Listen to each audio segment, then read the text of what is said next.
Nah setelah itu dikatakan Samsudin di dalam, suruh Samsudin keluar. Nah beliau ini datang tetapi tidak mau masuk, tetapi meminta pemilik rumahnya untuk keluar. Seperti ini bagaimana coba? Sama datang ke rumah orang nggak mau masuk tapi orangnya suruh keluar. Sedangkan waktu itu di dalam saya sedang melakukan pengobatan. Waktu itu di dalam saya sedang melakukan ruqyah. Nah ketika saya disuruh keluar kan saya tidak bisa, saya sedang melayani pasien-pasien saya. Ketika saya keluar sudah terjadi keributan di luar, sudah ribut dengan kepala desa. Karena sudah ribut dengan kepala desa, saya berusaha untuk menemui pesulap merah, tapi sama kepala desa dilarang. Nanti terjadi keributan. Akhirnya saya memaksa untuk bertemu dengan pesulap merah, saya bisa bertemu. Tetapi ketika bertemu, saya katakan, ayo kalau mau pembuktian, kalau mau pembuktian santet, ya ayo ikut masuk ke dalam. Nanti lihat proses ruqyahnya, proses pengobatannya. Nanti bisa diketahui secara langsung, atau kita datang langsung kepada orang yang terkena santet. Karena santet ini nyata, ada. Di dalam Al-Quran sendiri juga ada yang namanya sihir. Ketika saya ajak seperti itu, Marcel yang menolak, lah ini ada apa gitu loh. Mau pembuktian tapi diajak tidak mau. Jadi saya mengambil kesimpulan ini semuanya bukan untuk pembuktian, tapi hanya untuk supaya viral, supaya hasilnya banyak, namanya banyak, supaya subscribe-nya banyak, itu saja. Tidak ada niat untuk pembuktian gitu. Gus, cuman menanggapi dengan adanya kasus ini semakin menyebar juga kan, dan banyak paranormal atau spiritual yang juga ikut mengomentari. Bahkan ada sempat kemarin ya ada yang melaporkan bahkan ada footage tentang paranormal menyerang Mas Marcel. Seperti apa Gus tanggapannya?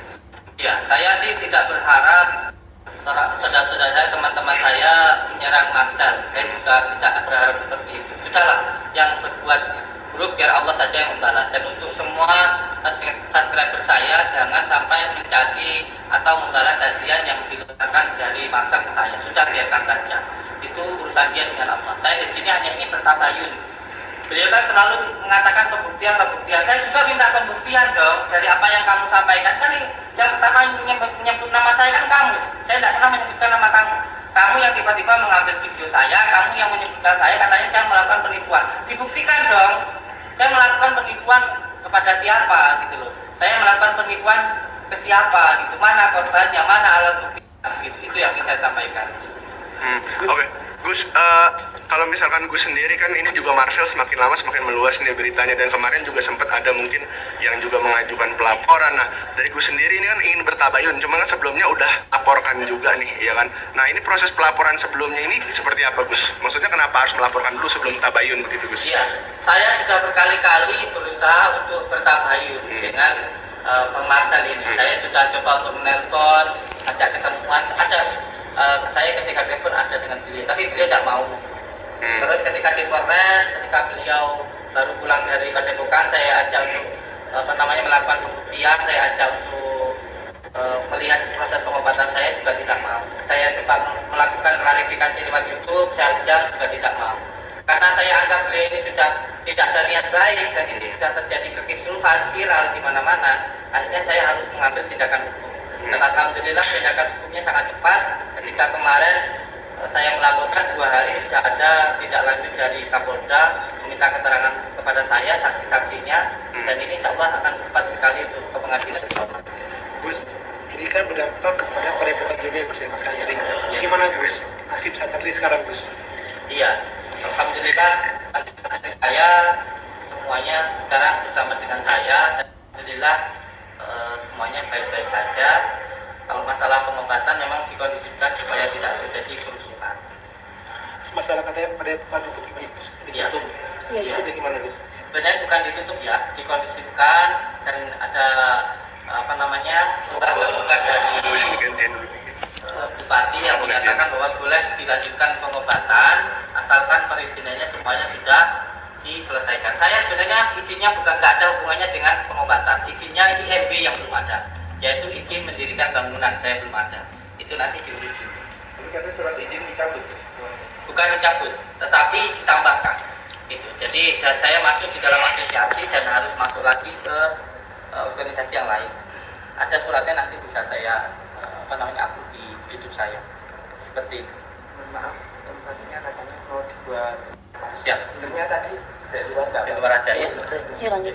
Nyambung ke sini.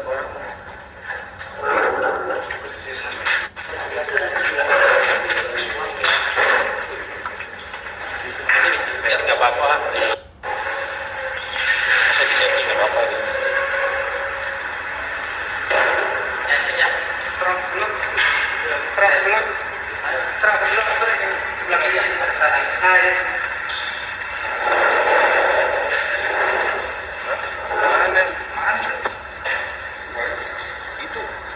Ini.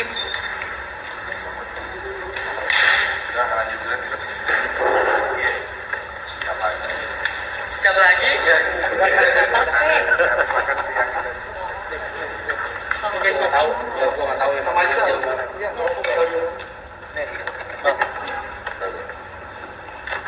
Belum jadi aja.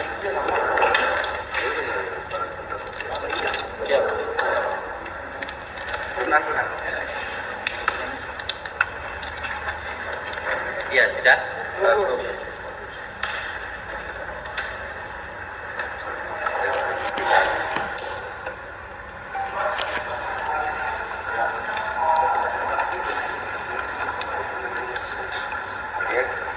Iya.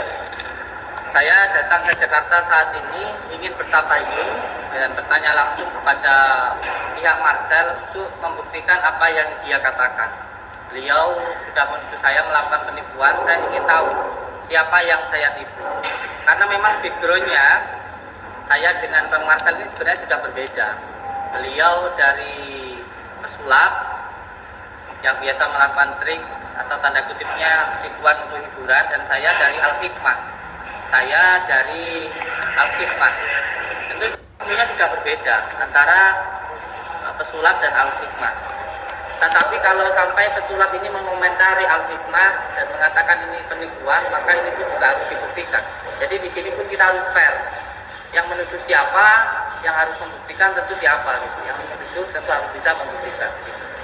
Jadi sudah ada komunikasi gue sama pesulap merah datang ke Jakarta ini. Saya sudah coba untuk menelpon, tetapi tidak ada tanggapan. Belum ada respon juga Iya. sama sekali dari pesulap Iya. merah. Belum ada. Dan ini kan beritanya sudah sampai di mana-mana. Gitu. Viralnya sudah sampai kemana-mana.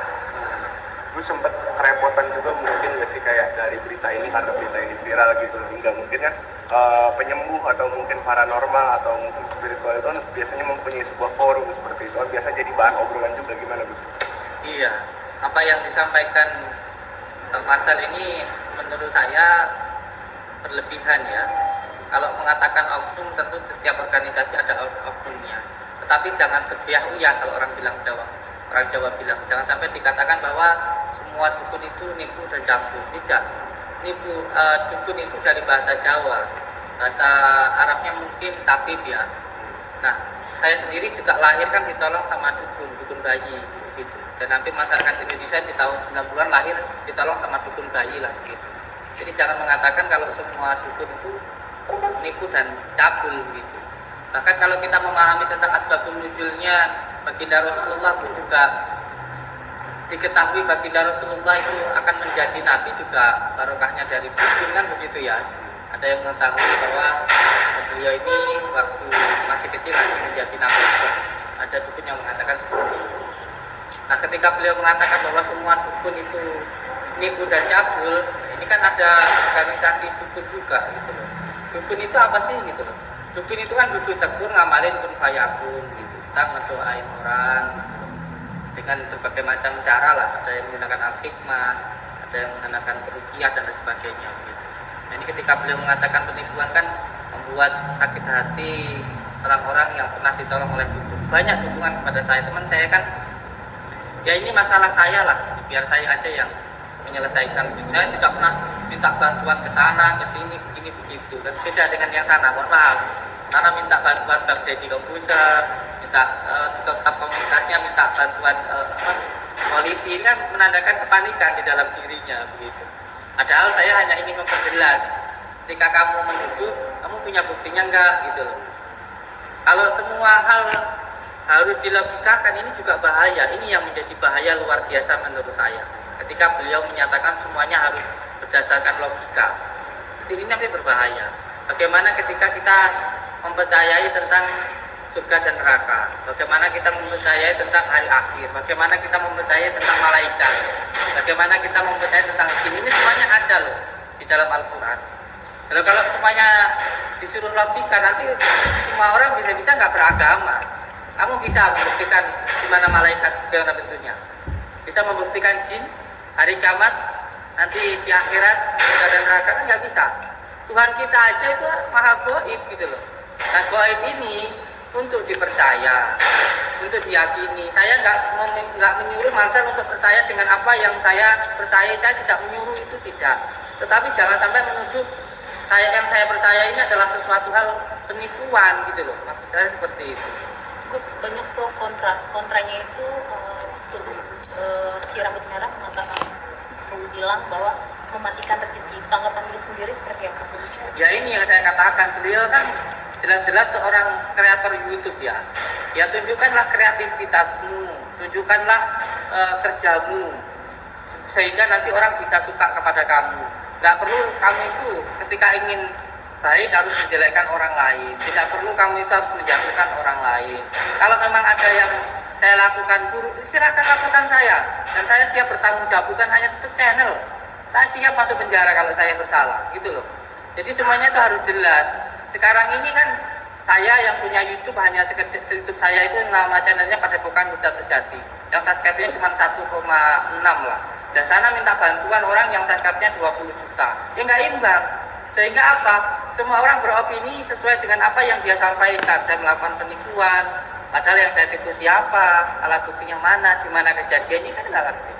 Bahkan video yang beliau ambil ini saya bisa memberikan contohnya. Sini saya, fotonya ini. Saya bisa menunjukkan ini loh, foto ronsen seorang yang sakit di rumah sakit ini. Saya bisa bawa dokternya, saya bisa bawa foto ronsennya, saya bisa bawa orangnya. Kalau di dalam foto ronsennya ada paku di dalam tubuhnya. Nah ini ketika saya rukiah, ini foto ronsennya. Ada berpuluh-puluh paku di dalam tubuhnya. Ini pakunya nih, 2. Ada banyak nih fotonya. Kelihatan ya? Nah, itu 1, 2, 3, 4, 5. Ada 5 paku di dalam tubuhnya.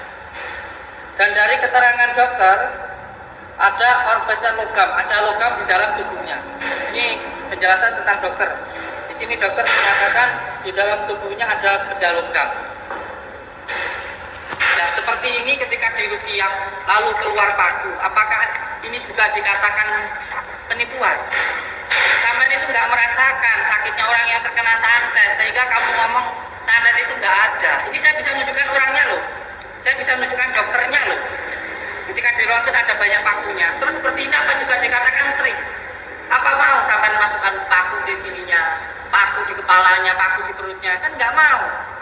Jadi semua sesuatu berbicara pada tendensi hukumnya, berbicara pada tendensi ilmunya. Kamu pesulap kalau ngomentari al-hikmahnya nggak nyambung.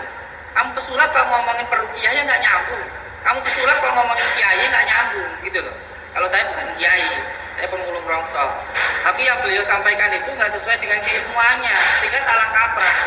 Sampai seorang reporter semuanya seperti ini, lalu sampai komentari seorang guru ngaji, nyambung nggak ilmunya sama nggak? Sama megang kamera, yang megang kamera tahu ilmunya kamera, tahu ilmu mantik, sorot, tahu nggak? Tasrif, nggak tahu kan? Beda jalurnya, gitu loh.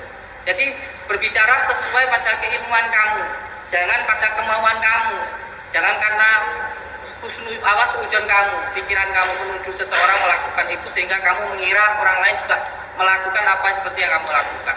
Mentang-mentang kamu sering pakai trik, mentang-mentang kamu sering pakai penipuan untuk hiburan, lalu kamu melihat orang lain juga sama seperti kamu. Enggak tentu sama saya. Jangan mentang-mentang kamu itu jelek, melihat orang semuanya jelek. Jangan seperti itulah. Kita itu harus sesuai pada tendensi hukumnya, pada tendensi ilmunya masing-masing. Terus tadi sudah sempat bilang sudah berusaha untuk bertabayun, ngajak bertemu.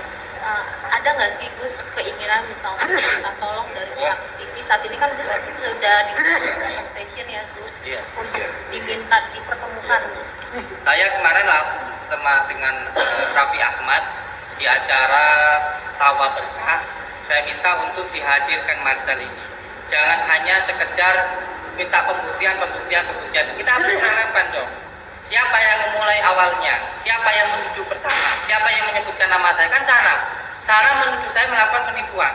Kalau memang benar-benar dia tidak menipu, dia bisa membuktikan siapa yang saya tipu, korbannya mana, alat buktinya apa. Jangan hanya asumsi saja. Jangan sekedar asumsi saja. Saya bisa menunjukkan kitab saya apa yang saya gunakan. Saya menggunakan kitab Syamsul Ma'arif Kubro, kitab Al-Askar. Saya pakai kitab salah satunya khusus tentang membahas tentang sihir, yaitu kitab Al-Awfaq. Di situ diterangkan bagaimana ketika baginda Rasulullah disihir, lalu bagaimana pengobatannya, bagaimana menghilangkan ikatan, itu ada. Jadi kita ini berbicara harus dasar hukumnya lah, gitu. Jangan hanya berbicara atas dasar kemauannya atau opininya, seolah-olah kalau saya nipu dia juga nipu, kan tidak bisa seperti itu sayang. Maka ini ketika beliau saya hukumi tidak bisa, kita buktikan nanti di pengadilan. Itu yang ingin saya sampaikan.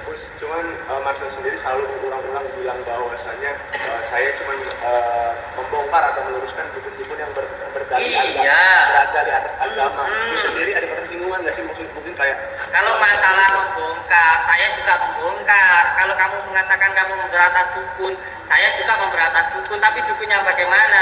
Ada video saya memberantas dukun santet dan lain sebagainya. Sama, saya memberantas dukun pegada uang. Saya juga memberantas dukun cabul yang merugikan masyarakat. Semuanya ada tendensi hukumnya.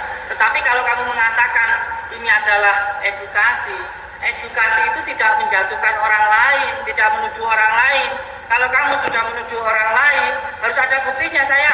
Bukan hanya sekedar opini saja, bukan hanya sekedar asumsi saja, harus ada buktinya. Jadi kita itu berbicara atas dasar hukumnya. Ada tendensi hukumnya, ada tendensi hukumnya, ilmunya itu ada sayang. Berarti menurutku sendiri Bang Marcel ini tidak berkapasitas untuk mengomentari itu ya? Ya iya, dia kapasitasnya kan pesulap. Dia ngapain mengomentari al-hikmah? Dia punya ilmu al-hikmah enggak? Punya ilmu rukyah enggak? Tahu tentang kitab Syamsul Ma'arif Kubro enggak? Kitab Al-Awfaq saya tanya, beliau tahu enggak? Tentang kitab Al-Awfaq, tentang kitab Al-Askar tahu enggak? Kalau enggak tahu jangan komentar lah. Kamu nggak pernah tahu, kalau kamu nggak pernah tahu ya tanya dulu lah tentang santet. Katanya ada ya video Marcel yang mengatakan santet itu nggak ada, itu hanya pikiran saja. Ini sudah menyalahi akidah saya. Di dalam Al-Quran itu santet benar-benar ada, bukan hanya sekedar pikiran, bukan hanya katanya hanya sekedar pikiran saya, tidak. Santet itu ada yang benar-benar berbentuk barang. Ini baginda Rasulullah sendiri yang terkena. Ini harus dijelaskan. Kalau udah seperti ini nanti, wah bisa-bisa semua orang bisa berubah akidahnya. Karena apa? Karena semuanya harus secara logika. Ya, bisa-bisa orang nggak beragama kalau begini. Makanya saya melawan, saya siap untuk di jalur hukum atau dimanapun saya siap. Karena kalau semuanya secara logika, ada yang goib, ada yang nyata, gitu loh. Kalau kamu pengen mengetahui sesuatu hal yang goib, jadi pelajarilah. Itu loh. Belajar itu saya nggak butuh hanya 1-2 hari. Saya belajar ilmu goib itu dari mulai saya masih kecil. Sampai umur 20 tahun, 32 tahun sekarang ini loh saya masih belajar tentang ilmu goib. Karena beda ya antara ilmu goib, makhluk goib dan yang maha goib itu beda. Sekarang lihat banyak orang-orang yang datang mencari pesugihan, ribuan di tempat-tempat pesugihan seperti itu. Lalu apa yang beliau lakukan jika terjadi seperti ini? Ini kan percaya kepada makhluk goib tapi tidak percaya kepada yang maha goib, yaitu Allah Subhanahu wa Ta'ala. Berbeda di situ. Gus, dari saya Gus. Berarti ya. Gus intinya sekarang memilih pembuktian jalur hukum aja. Saya sekarang ingin menyampaikan ke Marcel, kalau tidak ada itikat baik, kalau tidak ada tabayun pertemuan dengan saya, menyampaikan apa masalahnya, maka masalahnya akan lanjut ke jalur hukum. Dan ini sudah berjalan di jalur hukum. Maka ini harus benar-benar ditegaskan. Sebab opininya sudah banyak dan mengakibatkan banyak masalah di luar. Kalau saya sendiri sebenarnya tidak masalah ya, saya mau dihina, saya mau dicaci, mau dibully. Menurut saya kita itu kelihatan baik hanya karena Allah itu menutupi aib-aib kita. Kita ini kalau dibuka jeleknya, nggak ada yang baik. Kalau saya dikatakan buruk ya tidak apa-apa lah, hikmah buat saya. Apalagi saya nyeker ini juga, ya kita ini adalah orang yang belajar ilmu al-hikmah.